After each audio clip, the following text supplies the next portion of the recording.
What's going on, people? What's really good? It's your boy Marvlat, and this is the Nerds in the Hood. Folks, summer is officially over. Your boy had to make sure of that, but summer is officially over.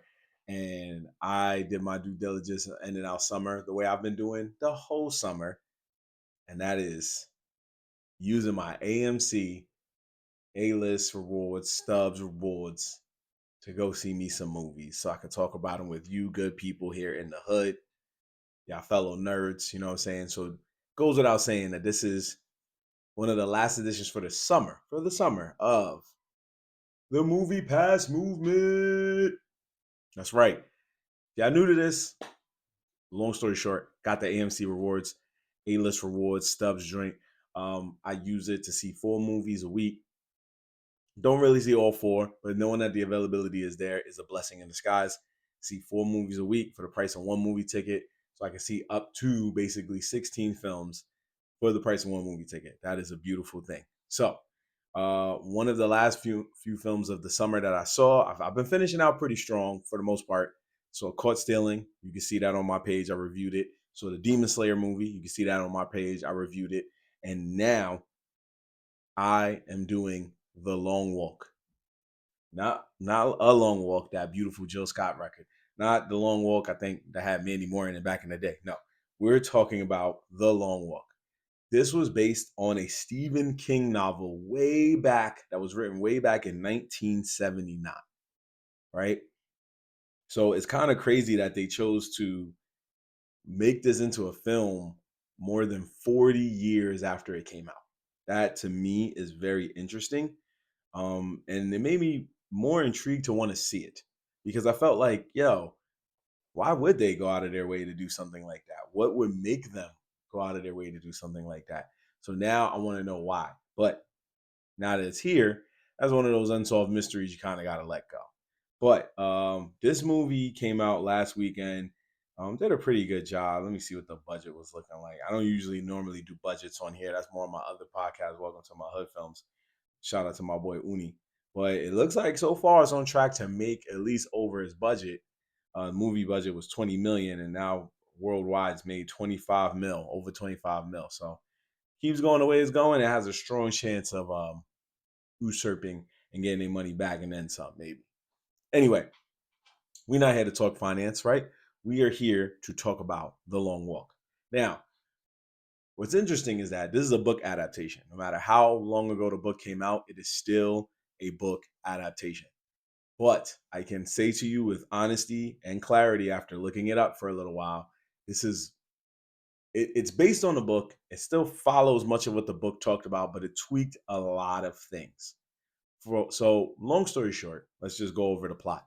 The plot was that what they've done is in the world, they decided to hold a special contest that after a second civil war under a military dictatorship, they decide to hold a contest where 50 boys are chosen in a lottery style, 1 boy per state. And these boys, most of them or all of them are teenagers and above. And what they do is they have to walk a certain amount of miles until one person is left standing. And when they do this walk, the winner will receive a cash prize as well as one wish for anything they want. And it gets granted. And the book was pretty much the same thing. The difference was it was America, but more of a future dystopian America. It wasn't a war. It was just a future dystopian America with a vague authoritarian government. So that was more of the difference there. Um, Now it's 50 boys from one state in the film. As in terms of the book, it was double the amount. It was 100 boys, and they were all volunteers. None of them were picked from a state through a lottery. It was 100 boys all chosen. The main character is named Ray Garrity, which is the same as in the book. But the main character, he's 16 years old. And this guy is more of a guy, he didn't really want to do it, but he chose to do it. And he had a hidden motive. And his hidden motive was that the person who's in charge of these games, who was known as the major, who actually didn't even notice until I looked it up because you couldn't see because he had on sunglasses most of like the whole time. The Major was played by Mark Hamill, the legend who gave us the beautiful voice of the Joker in the Batman animated series back in the 90s, and also Luke Skywalker. So the Major, he was a bit of on a rampage and with drunk with power. One night found out his raised dad was out here wilding against him, decided to pull up to his crib and take him out, body a man in front of his wife and his son.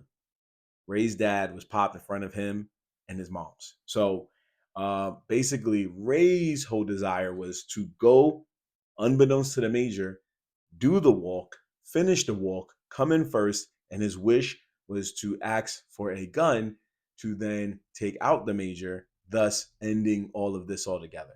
But it was more of a revenge thing. He wasn't really trying to end the whole thing. So can't really say I can spoil it for you. Spoilers are ahead, but because I want to break it down compared to the book real quick. First off, shout out to my man Ben Wang because earlier this year he was the Karate Kid. Now he was in this movie. Believe his name was it Art? I think it was Art. No, it was Hank Olsen. I don't know why I thought Art. Art was a whole other kid. Art was a black dude. I was wild. Hank Olsen, who had a real strategic way to win, but when it came to the walk, it was different. Now, in the movie, the two final winners, which was Ray Garrett, not the winners, the two finalists, which was Ray Garrett and Peter McVrise, walked a total from the beginning of the walk to the end of the walk. They walked a total of over 300 miles. I believe it was over 320, which in reality is an insane amount to walk. Mind you, this long walk, just like you would see in the Hunger Games or Battle Royale, it had rules and regulations. So it wasn't like they could walk, stop walking, and keep walking again. No, if they took a long break, they were given a warning. Even if they took a few seconds of a break, they were given a warning. They were not allowed to stop and sleep. They had to keep walking. So there was a scene where it showed Ray and Peter like holding each other down. Peter didn't sleep, but Ray did. Ray slept walked. And by sleepwalk, I mean what I mean. He was still walking while sleeping. My man was still going. So that was crazy, but it's a movie, so whatever. So he kept walking while he was going through this and having dreams about his mom and all that stuff. And everybody had their own reason why they was entering this and what they were going to do with the money. They had a lot of different views on like religion and politics and stuff like that. Um, and it was making a little bit of bonds here and there, but it was a crazy situation. A lot of it I'm not going to explain. You just have to see the movie for yourself. But what I will say is like there was three warnings. So if you were given a first warning for whatever reason, then they go to the second warning. Then they go to the final warning. When you was given a final warning, if you did not get back and keep walking, you were executed. So if you took a stop for any reason, such as guys were tying their shoes, one dude, he had to drop a number two. Hey, you're walking. There's no chance for you to use a bathroom. One scene, which was wilding for respect, had a dude turn around and go, "Yo, pardon my piss," and he pissed everywhere. And it was like, "Come on, bro. I get it, but come on." This was an insane film. Psychologically speaking, this film was insane. Sorry, always look at my mic. That's a trademark for me in this show now. But this film was insane. It was just the Hunger Games on acid, basically, because the Hunger Games was crazy too. Don't get me wrong, and they did a lot more than what it should do. And Battle Royale was crazy too. But this film was only building alliances because from a mental standpoint, if you didn't, you were gonna go crazy. A lot of them went crazy, just like in the book too. A lot of them went crazy, and when they went crazy, it caused them to crash out in crazy ways. One person I was mad at if they got him here, Gary Barkovich, entrant number 5, because they all had dog tags with their number on it to show identity shift. But boy, oh boy, that guy was a piece of crap. So your man basically taunted somebody to the point where they got mad and they tried to like swing at homie. He tried to swing at Gary. He got mad. He missed. He fell on the floor. He tried to get back up. It was too late. The soldiers popped him. Also, these soldiers were super militant and disciplined because they didn't say anything to these guys. It was one person that made an announcement every time. It's like, play, entry number 46, or player number 46, or whatever. It was like first warning. It was an entrant. There was just a voice. It was kind of similar to Squid Games. With Squid Games, if you see it in English, Squid Games would be like player number 425. It was like that. So it was very crazy to see this type of situation play out. But in retrospect, it was what the film needed. I wasn't mad at the film, as crazy as it is, because it just told the right story. It was just a walk, and you had to see how brutal this walk really was. These people couldn't stop. They couldn't even take a moment to take a dump or a piss. If they drank water, they had to drink and walk. If they ate food, they had to eat and walk. If they was going to talk with people, they had to talk and walk. They played catch at one point with a baseball. They had to walk while they were doing it. It rained. They had to keep walking. They walked up a hill. They couldn't sleep. And if they did, they had to sleep and walk. One dude wanted it so bad that he broke his ankle and walked on the ankle, which was the most insane part of the movie. He just was like, ah, ah. And then eventually it was a wrap. They had to take him out. They put him out to pasture. But it was, that is what you want to see. Whereas like the Hunger Games was crazy, but it was calmer. You know what I mean? Like people still getting got, but it was more organized. This was just like chaotic and cathartic on so many levels. In the end, the uh the ending of the book was that Ray Garrity wins the whole thing. And he doesn't even use his wish. He just keeps walking because the whole walk drove him insane to the point where he sees a shadowy figure and chases it, which we assume is the Major, but you don't know. It's very ambiguous. And he just keeps walking into darkness. So you don't know what happens. Whereas in the movie, I guess because they felt like in the book, there really is no clear ending. It's just kind of like guess it for yourself. In the movie, they decide that Ray is one of the two finalists with Peter, but they decide that Ray is just not really going to um, win. He just sacrifices himself so Peter can win, because the way you win is this last man standing. So they kept walking. Peter first sacrifices himself for Ray because he realized that Ray had a bigger reason to want to win. And then Ray, for some weird reason, just goes, "Nah, Pete, you got it. I'm good," and just sacrifices himself. I tried to look up why they made him sacrifice himself after in the book he wins the whole thing. I couldn't really find a clear thing. I guess he wanted freedom from the thought of trying to get revenge on the Major. And the whole point was that in the book, even though or in the movie, if the Major is taken out, this frees like the rest of the long walk. They won't do it anymore because the Major was the one behind it. And I think in the book they kind of went with that same vibe too, but in the movie they kind of did it in a different light. Whereas instead of Ray getting his revenge is being taken care of courtesy of Peter. So Peter takes Ray's wish of getting a gun to take out the Major and does the same exact thing. And then he just walks off. No money, no nothing. Just keeps walking. So now you're like, well, they could have just did that with Ray. We didn't need Peter to do it because Peter didn't have a reason to do it. Even though Ray was taken out because it was the rules. The Major wasn't doing it for his own gain. He did it because it was like, yeah, it's the rules, bro.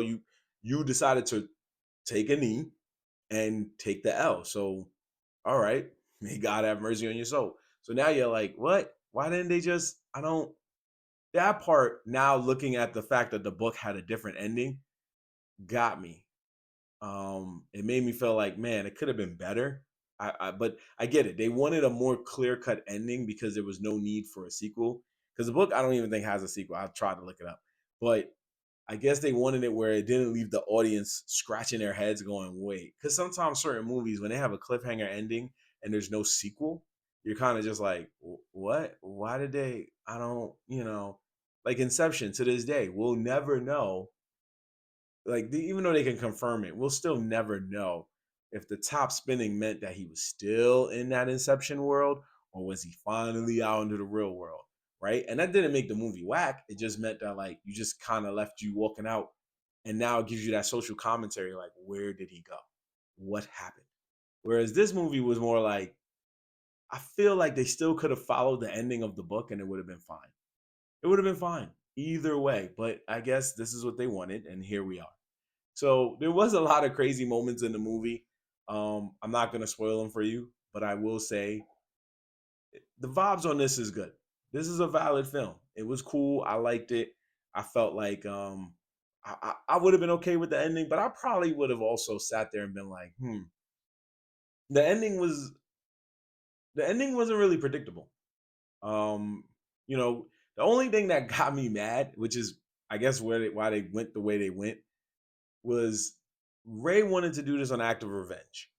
Ray saw his mom's. My man had no shoes because his shoe broke out, and he had to get rid of his other shoe because then the balance would have been off and it would have hurt him. So Ray walked a good amount of miles barefoot. He saw his mom's. I believe it was over 100 miles, but he saw his mom's. His mom's even wanted him to keep going. He came. He was like, "I just want to hug you. Please let me hug you." But if he hugged her, he would have got popped. So he knew he had to just keep going. So you see your moms, you see that your mom's is there rooting for you. She sees that you're okay, which relieves her.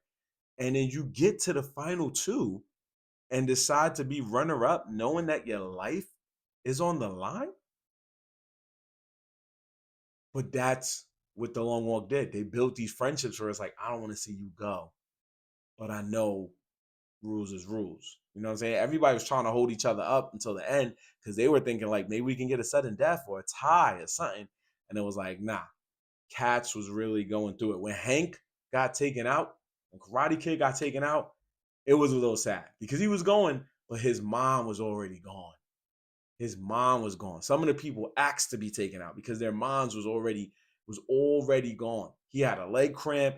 He lost appetite. Like different things was happening where it was like, dad, bro. Arthur too. Arthur's was sad too because he was there.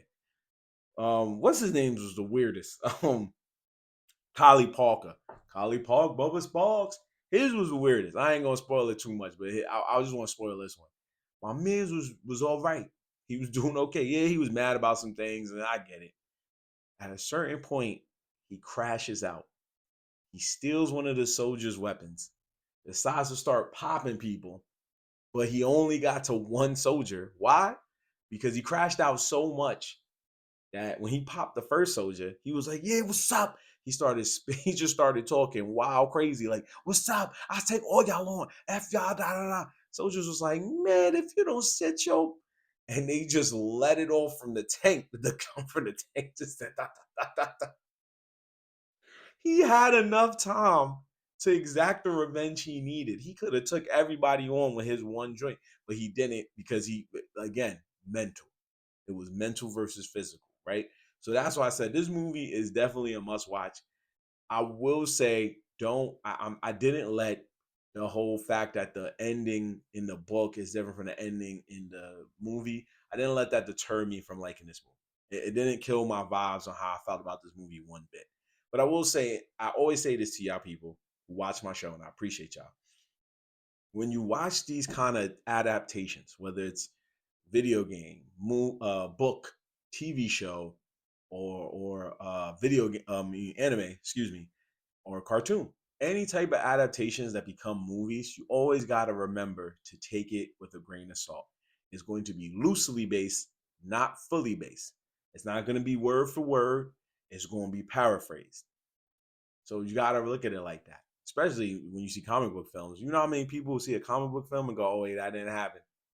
It's going to happen in this film. You know what I mean? So when you see a movie like The Lone Walk, I can't sit there and go, "Well, that didn't happen in the book," but I can at least make questions and build a conversation around why didn't it happen in the book. And that's what I love about adaptation movies. Whether they're good or bad, doesn't matter. What matters is now I can make a conversation with people who read the book, read the comic book, played the video game, or watch the anime and go, why do you think they did it like that? Well, I think they could have did it like that for this. Now, if the movie sucks, okay, that's a different conversation. But if the movie is all right, y'all know what kind of conversation y'all gonna have. So, anyway, if you get a chance, check out this film. It just came out in theaters. Perfect time to watch it. especially with the weather dipping in temperature. No better place to be than a movie theater, right? Especially if you got that A-list Stubbs rewards. Shout out to AMCC, y'all. Catch y'all next time on another edition of Nerds in the Hood. I'm gonna go walk off and get me a sandwich. Peace.